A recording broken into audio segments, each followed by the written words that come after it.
we've talked about this on my streams and things, but like, y'all, if you are not a Canadian pro wrestler, you don't understand the struggle of the Canadian pro wrestler. Hey everyone, it's me, Veda Scott. Welcome back to Drawing Power, the show with the name that we're definitely sticking with. It went back and forth for a little while. Everyone liked Drawing Power except for me. But sometimes you just gotta go with like I both thought of the name and hated it, which is a lot of my creativity. That's how my stuff goes all the time. Anyway, speaking of creativity, we are here in Edmonton, Alberta, Canada. Drawing Power, of course, on the road. You never know what the set's going to look like. Today I had to put the Drawing Power crayons in this box I found backstage, but look, it's got a sticker, my sticker, which I didn't stick to the box because then I couldn't sell it anymore. It's taped on. There's people walking back and forth. Everything is out of control, but I'm happy to have you here. This is Zoe Sager. Hello. Hey. Again, we're here at Love Wrestling in Edmonton, and that is why I wanted to have you here, because you are such a staple of this scene, and I need more people to be watching Zoe Sager, because she freaking rules. But, speaking of this scene, we have to come up with a picture to draw, because that's what we do on Drawing Power. We draw while we talk. Love that. We draw, we chat. Love that. Because I can't draw. Can you draw? I cannot draw, so... You can't. No. Say that to the camera. I cannot draw. Okay, perfect. Because I've had a couple people on here who were actual artists. Didn't know until I sat them down. No, I'm not an artist. I have never been an artist. I can't draw a stick man, so this is going to be super fun. Is she lying? I guess we'll find out. But what I was saying, speaking of the scene, it just occurred to me what we should draw. We're here in Alberta, which is like in the Calgary area.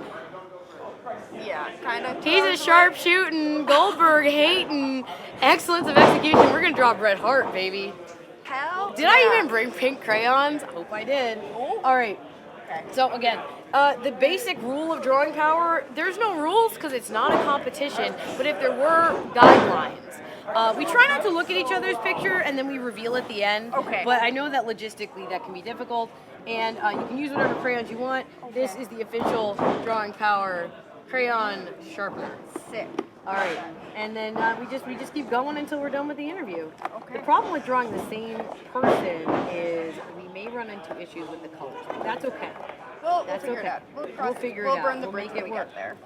So Zoe Sager, I mentioned again Calgary. We're in Edmonton right now. Yes. But if we're talking about Calgary, that is where you got your start as a pro wrestler. That correct? is, yes. Trained with Lance Storm, I Trained with believe? Lance Storm All right. in Calgary, so that was just a crazy experience. Please tell us more. Yeah, so like I was looking into a few schools just around, and like none of them, everywhere was like super far away, sort of thing. And then it's like I have family who lives Calgary area, and so it's like If you're not familiar with the geography of Alberta, it's very large. very Things large. are spread out. Yeah, Edmonton is like northern Alberta, but it's like center of the province on like geographically. So Calgary's about 2.5 hours away. And I'm like, okay, like I have family who lives there, and it was in like my last year of high school and stuff. It's like, oh, I'll think about that like after exams. Like I have diplomas, gotta like make sure I have options. And then I did my first diploma, and it went not great. And so I'm like, I'm gonna apply today. It went not great. Not great. It was my social diploma, and there was also a WWE like meet and greet signing thing at the mall that day, and so I did my essay as fast as I could, but I passed. With the 50%. Passed is fine. With the 50%, but it's fine. But yeah, just like didn't go great, and so I applied, and got in, and just kind of went with it. Nice, quick 12-week course sort of thing. It was like lots of fun, lots of like easy building blocks was kind of his like idea around it, and went through the 3 months sort of thing, and met some really cool people, and like my best friend of all time. So Was there anyone else in your class that we should keep an eye out for? somebody, who was in my class, Bret Hart, who wrestles for Left Pro Wrestling as well. Cool. He's here, and then what is his Hollywood Cole out in the Maritimes? I know he's still working and stuff in Canada, and then I don't know his name. I think it's Aaron Jake out in Australia. He's doing really cool stuff with PWA and out there. So were you guys you were one of Lance's last classes, I would imagine. Yeah, we were like the 5th last class. May 2018 was when I did that.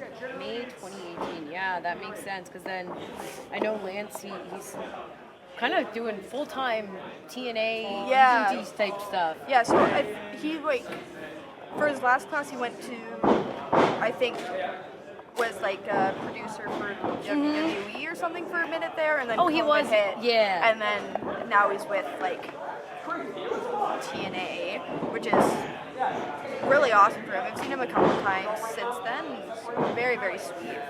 So of course you were aware of Lance Storm before you started to train, because you mentioned the WWE meet and greet. Yeah. But I, in my research for this interview, was on Zoe Sager's Instagram, which I will link at the end of this.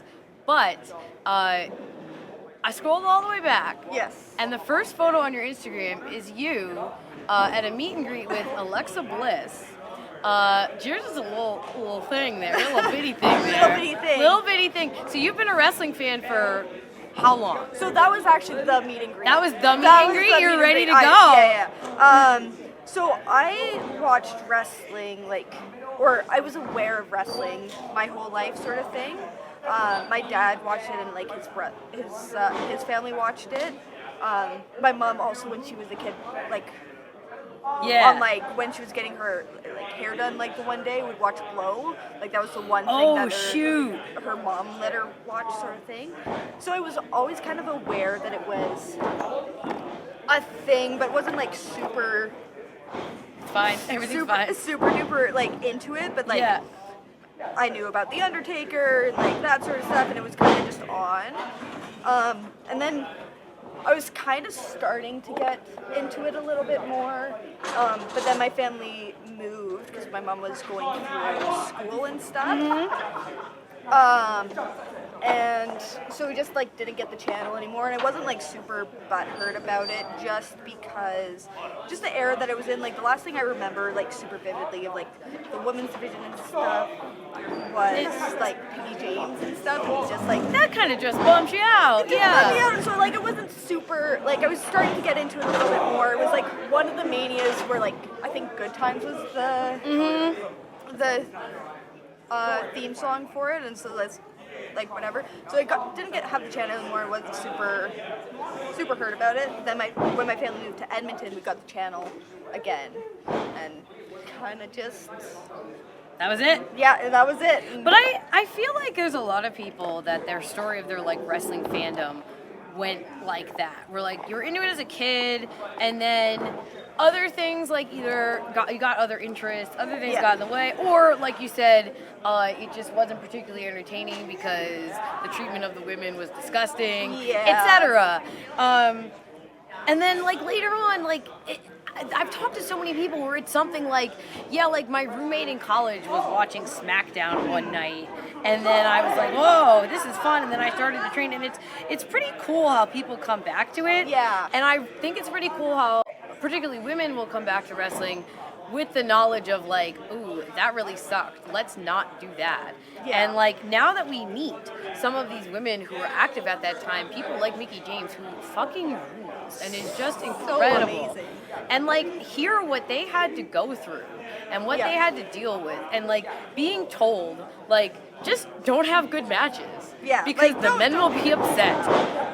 Yeah. It's we'll get back to that in a second, because you have very good matches with men, women, everyone, and don't really seem to care if people are upset if they're good. But again, back to the meet and greet thing. So you start to wrestle. Do you still consider yourself a wrestling fan? Are you still loving it? I still love it. Good. I think it's a different kind of love for it. Sure.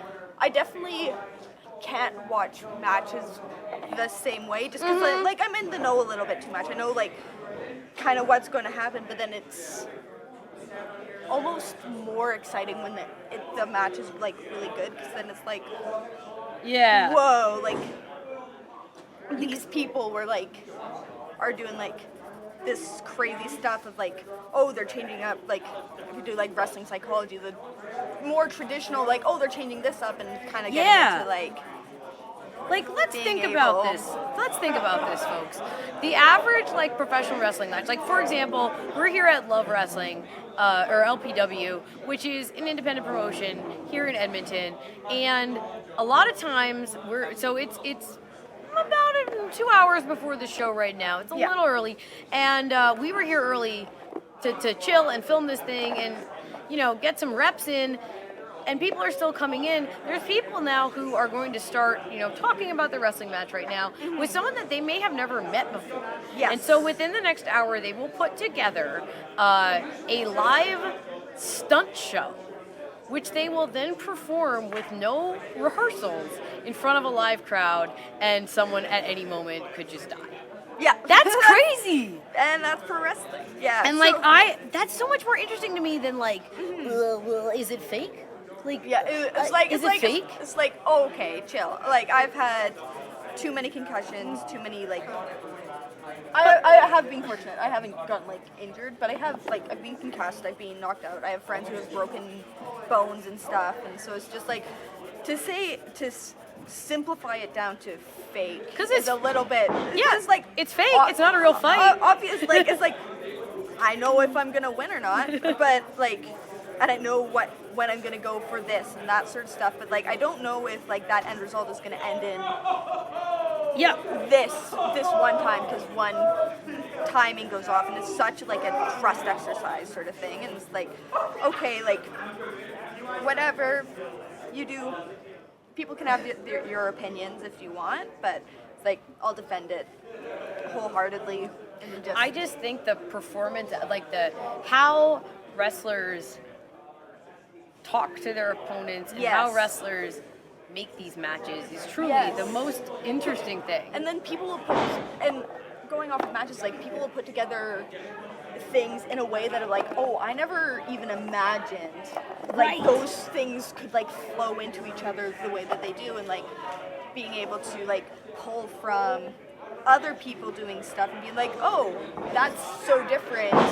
Is that something that's like something that I can do, or something that like one of my friends does similarly, and you can't like be like, oh, next time we have a match, let's like see if we can figure this out and like maybe make it our own a little bit. But it's like so incredible being like, oh, somebody put that together and put a lot of effort into it, and like. And once once you move past the like, is it fake? Like, there's so many more interesting layers to professional wrestling, and I feel like that's something that we come to appreciate if we either become fans like once again, or once we were fans who again were just like you're talking about like the Undertaker stuff, and we're just like, wow, this is sick. Yeah. And then as adults and people who are involved in wrestling, learning just the complexities of how things work. Yes. To me, has really just like as a fan, I was like, oh, this is a super super good match. And like now, like as a wrestler who's looking in like through the lens of a wrestler, but also is like, this match is so crazy. How did they come up with this? Like, how did what in their brain reminded make them think this? Like, what was their progression to be able to put together these matches that are just so incredible? So especially since there's we have an LPW here, and there's a lot of talent that comes in from all around. Not just all around the continent, just all around the world. Tonight you're actually wrestling my very own husband, Single Mike Bailey. Super pumped for this. But as you've gotten to wrestle more people from more places, what are your goals? Where do you want to go? What travel-wise, things like that. So I have not branched out a whole lot outside of Canada, and really outside of Western Canada. I'm starting to branch out a little bit more. Which, we've talked about this on my streams and things, but y'all, if you are not a Canadian pro wrestler, you don't understand the struggle of the Canadian pro wrestler in that, like, you are right over the border from the United States. However, there's a lot of obstacles in the way when it comes to, you know, jobs and working and things there. And so, in my mind, Canadian pro wrestlers have to work so much harder than, you know, even your just United States counterparts. It's like, get your name out there, get yourself out there, and can't just be like you. It's tough. It's tough. It's because, like, your only options really are hope that you make enough, like, steam inside of Canada that somebody from the States is willing to give you a visa to go down and work, or you risk it all and you go down to the States and you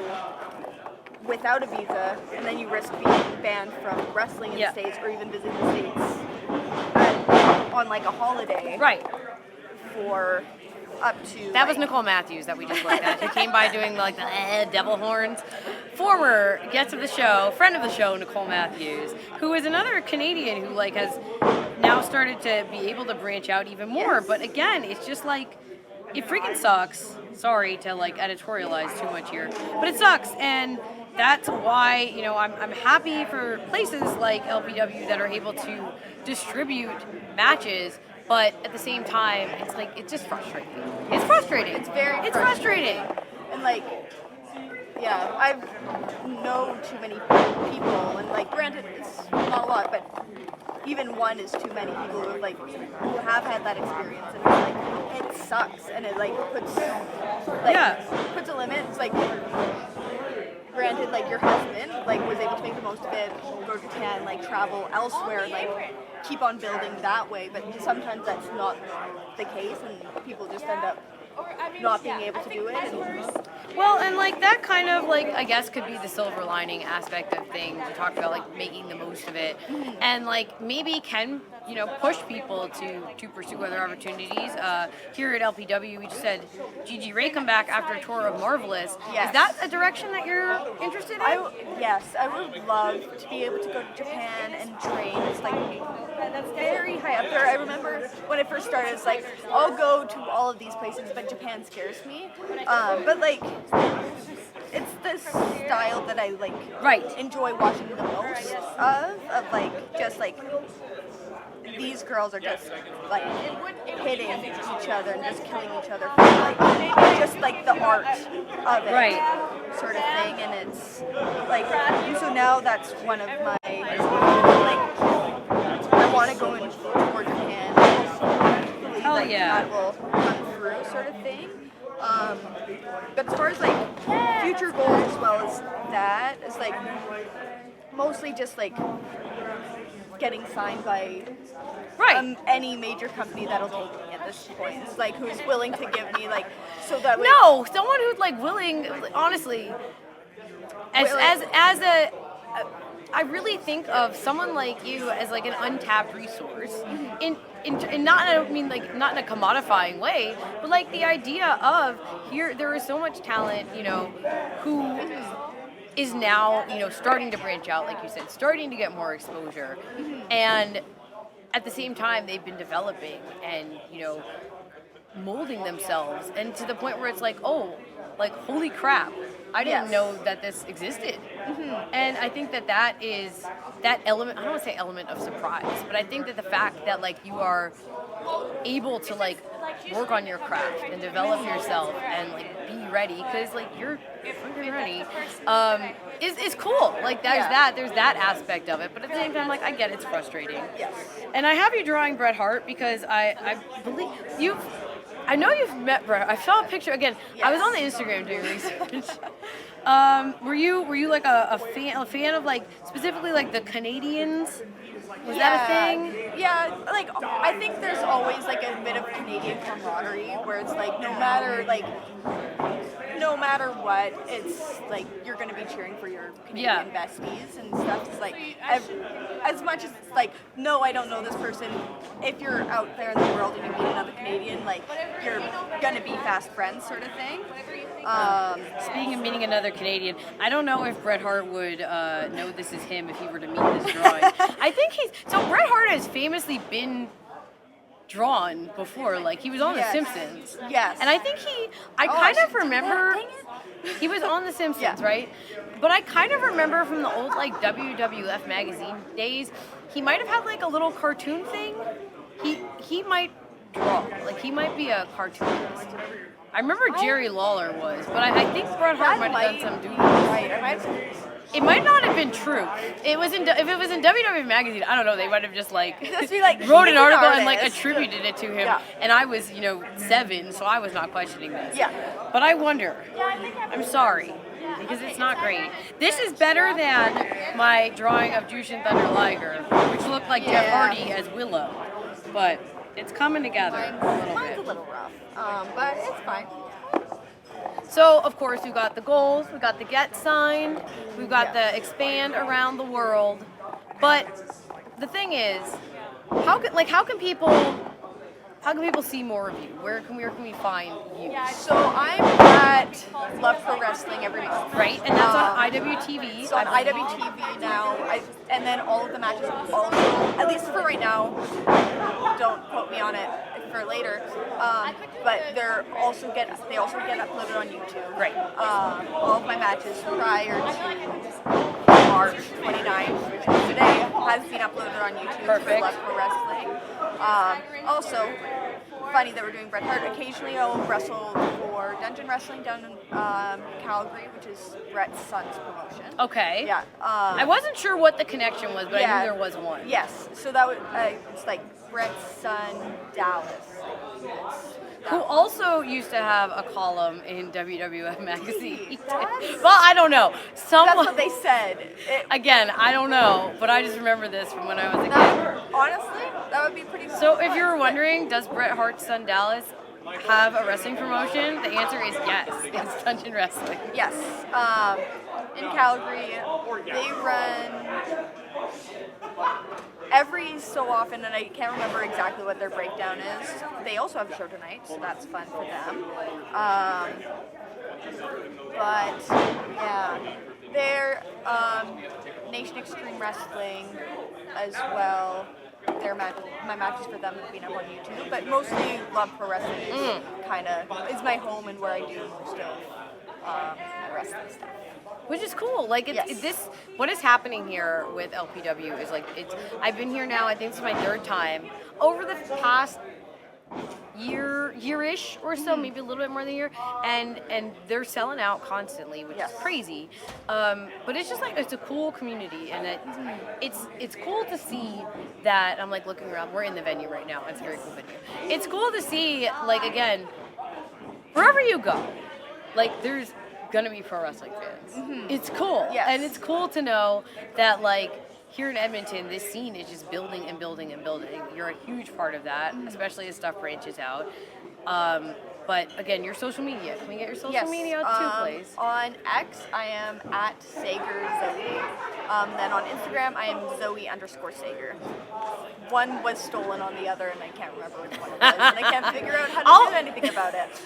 So that's what it is. Like we said, at the time of filming, Zoe's about to fight Spiel like Bailey here at LPW. So that match is going to be awesome. Excited for it. And I'm excited for it too. I'm calling it, but it'll be available soon. But are you done with your drawing? I am. Okay, so traditionally I reveal first because it's only up from there. All right, this one is not as bad as I thought it could be when I started drawing. So I drew WrestleMania 10. Dang. Bret. So, like with the pink tights and the black singlet. Yeah. I also really, I used a lot of Sharpie on this one, so the fumes are wafting off it. The main issue, so first I drew the legs, and then I didn't have room for the rest of it, so it's a little misshapen. The main issue, I got the crunchy hair. That's a critical thing. The glasses. Here's what happened. I drew the outline of the glasses, and I went to color it in with what I thought was like a light pink, but it wasn't. It was a red, and then I added white to make it pink. And anyway, he just looks like Cyclops now. But It's not a bad look for him. He should get some Cyclops. what is? I don't know how to draw hands. He's doing his A thing. Yep. So this is Bret Hart doing his entrance, I guess. No leather jacket because I was again overwhelmed by the fumes of the Sharpie, so I decided to leave that out. What do you got? I got Bret, Okay, and now this I'm is great. realizing- I'm realizing I got his thumbs backwards, so he's doing this. Okay. Instead of the A, but I got his glasses, got his curly hair. Don't know what gear he's wearing. We're pretending this is black. But yeah. So he's got the jacket. Got the jacket. I really didn't put anything on the wrist, which looks weird too. I couldn't remember what color wrist tape, and I think he wears longer wrist tape too. Or like maybe gauntlets or something. I don't know. I don't know, but Brett, don't Got the hate white me. boots. Don't debook me. I appreciate it. No, if anything, titles and matches should be thrown your way. I'm going for to this. take Look, a he's selfie doing with this. Yeah, The he's thing. doing this. Well, Actually. yeah, He's it's a doing little this. jazz High five. hands. It's fine. It's fine. This honestly though, I think we did pretty in good. terms of drawing pro wrestlers, these are two of the better examples that have been on the show so far. So thank you, Zoe Sager. Thank you for having me. Again, Thank you, Zoe Brett, Sager. for being here today. One more time with the Instagram, the social media. X at Sager Zoe, and Instagram Zoe_Sager. No Y. No Y. Don't put a Y there. Don't put a Y there. All right, Brett. Brett will be watching you from the commentary table I tonight. can't wait. So you better do a good job. Can't wait. That's very stressful. It's stressful every time. Well, thank you, Zoe, and thank you, everyone, for joining us on Drawing Power. Peace.